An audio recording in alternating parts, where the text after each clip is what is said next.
Hey there. Does your neighborhood allow a treehouse? I don't know if you can see that treehouse behind me. It may and it may not.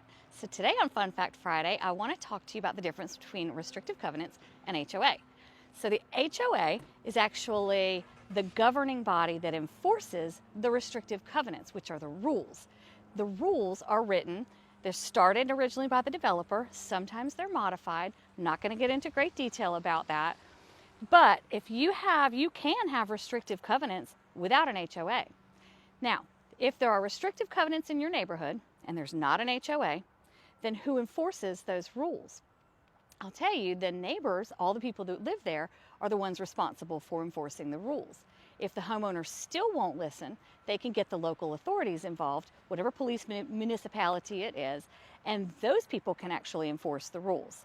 Now, what happens, because you may live in an older neighborhood with older restrictive covenants, and there's nobody who's been enforcing them. Did you know that if nobody's enforcing them, not an HOA and not the neighborhood, then they that one rule doesn't exist. Because once you don't enforce it for one, you can't enforce it for others. So pay attention in your neighborhood.